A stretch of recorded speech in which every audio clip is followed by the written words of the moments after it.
Is atheism illogical, or are Christians irrational? Let's visit with the PondBros, or at least one of them, as he makes that determination for us. Let's take a look.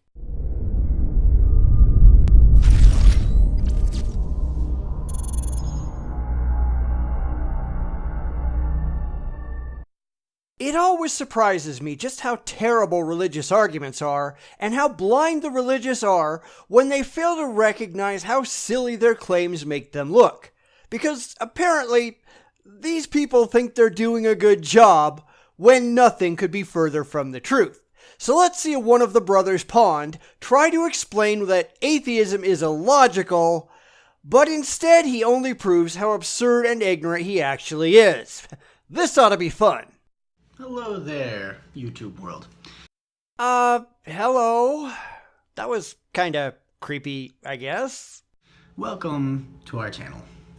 We will be talking about Christian apologetics and a little bit of politics too, as we see fit. Okay, sounds good. Why don't you get started, and I'll chime in as I see fit. So, to start, let me just say something really quick, because it's itching me and I think it's a good thing to start on. Atheism. Which really has nothing to do with Christian apologetics or politics, but hey, if you're gonna go off the rails, you might as well just get it out of the way right off the bat, right? And seriously, if you've got an itch, they probably make medications for that. Just saying. Atheism is the belief that God does not exist. And that's wrong. Atheism is the lack of belief that the crazy things that you and your ilk say have any validity in the real world. Now, yes, you may want it to be that. In fact, most Christian apologists really demand that that's what it has to be, but they're all wrong. You can't always get what you want, as the Stones said, but sometimes you get what you need, which in this case is a good swift kick in the backside. Atheist, right? A in front of theism does that. Yes, A, which means without theism, lack of theism. Atheism doesn't make any claims here, it just says that you people haven't proven your point. But don't let the facts get in the way of your narrative or anything. Okay, well, therefore, to believe this, you have to believe that there's more of a reason to believe that God doesn't exist than to believe that he does. Which is a false claim, as if that's any surprise. I don't have to believe that there are no gods. I just don't have to believe that there are. And here's the thing. You haven't given me any reason to take any of your unsupported claims seriously. That's why I don't believe you. I'm not saying gods aren't real. I'm saying you've failed in your job to prove that they are. Okay. Well, given the state of things and that there is something rather than nothing in the universe, that proves nothing about your God. And here's the part that makes no sense. Just because there is something, that doesn't mean that your imaginary friend did it. It could have been caused by magical universe-creating pixies. It could have been made by leprechauns. Or, as all of the evidence that we have seems to show, it could have come about naturally. Just because we don't completely understand how it works, doesn't mean you just get to make up some emotionally comforting answer because it makes you feel good. what evidence could you possibly have that God doesn't exist? We don't have to prove that God doesn't exist. You have to prove that God does. When do you think you're going to get around to presenting that? And this is really where the religious have this strange false dichotomy going on, but it only applies to their religion, not to anything else. You don't see the religious saying that they have to prove that unicorns aren't real, or that dragons don't exist, do you?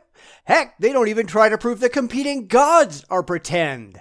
So if they want to pretend that being atheist means that we have to prove their gods don't exist and have the burden of proof to demonstrate it, then they, as Hindus, ought to be able to prove that Krishna isn't real with something more than blind faith.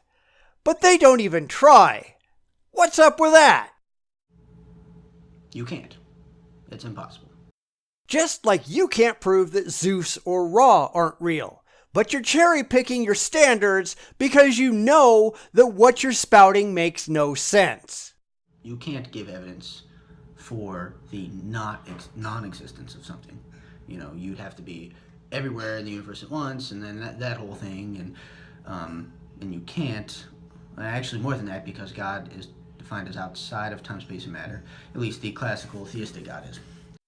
And that's a serious problem for the religious when it comes right down to it. Because if you're going to define your God as beyond time, space, and matter, how can you pretend to know anything about this God in the first place, including its existence? You can define anything any way that you want, but it rests solely on your shoulders to demonstrate that this thing you've defined is actually real and has been defined correctly. I mean, I can say there are invisible, intangible, all-powerful, universe-creating pixies, but how would I know that? Where would I have gotten that information, and how would anyone test those claims to see if I was just yanking it right out of my butthole? And if they can't test the claims, why would anyone in their right mind take them seriously? So you can't provide evidence. You can't. That God doesn't exist. And you can't provide evidence, you can't, that God does. And since it rests entirely on your shoulders to do so, ignoring this bizarre straw man that you've invented out of whole cloth about atheism, it becomes painfully obvious that you're just trying to distract the audience at large from asking the hard questions that you've got no answers for. So this is just dishonesty disguising ignorance. So, and there's only two options. You could either be a theist or an atheist. You believe he does exist or he doesn't. Which is a false dichotomy. I am neither of those. I have not been convinced that the positive claims made by the religious have any validity whatsoever. You have failed in your job, and you're so busy waving your arms around like a madman screaming, "Look over there!" that it's painfully obvious that you neither understand your responsibilities nor care. So why are we supposed to pay any attention to you again? So that, either one, two options, means there's only a 50% chance either one is true, disregarding any evidence. Only 50% chance. And that's totally false. This is not how statistics work, and it doesn't surprise me that you don't know that. Even if there were only two options, which as I've already shown is not the case, that doesn't mean that both options are equally likely. You could say, and I wouldn't be surprised at all if you did, that there are only two options. Either life arose on this planet through evolution via natural selection, or some magical man in the sky poofed everything into existence. One of them has every shred of evidence that there is to support it, and the other has nothing. The chances are nowhere close to being equal. So, to be an atheist, you have zero evidence, and you're relying on 50% chance. Huh. Sounds exactly like what the theist has as well, doesn't it? Because if you had evidence, well, you would have presented it by now, and if the chances were equal, you've got a 50% chance too. So in your deluded little mind, you're criticizing atheists for having the exact same chances you have. Yeah, that sounds kosher. So just think about that for a second. Yeah, just think about that. Go ahead. I'll wait until the smoke coming out of your ears dissipates. You are totally making your foundation on what you're sure of 50%. Just think about that. If we all lived like that, life would be ridiculously terrible. It would be. Yes, for the majority of the population, at least when it comes to religion, they do live like that. But you want to conveniently ignore that part and throw out straw mans to provide cover for the absurd things that you believe with no evidence. So, yeah, that's pretty low percent chance. What do you mean a pretty low percent chance if you've defined that your side fares no better? This guy doesn't understand odds either.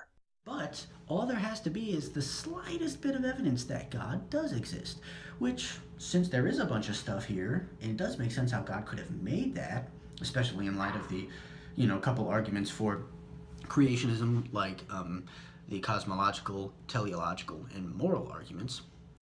none of which are actual arguments for your God, or any God for that matter. Now, I've taken apart all of these philosophical arguments many times in the past, and they all implode under the weight of their own stupidity, but even if they were completely true, they don't actually point to a demonstrable solution.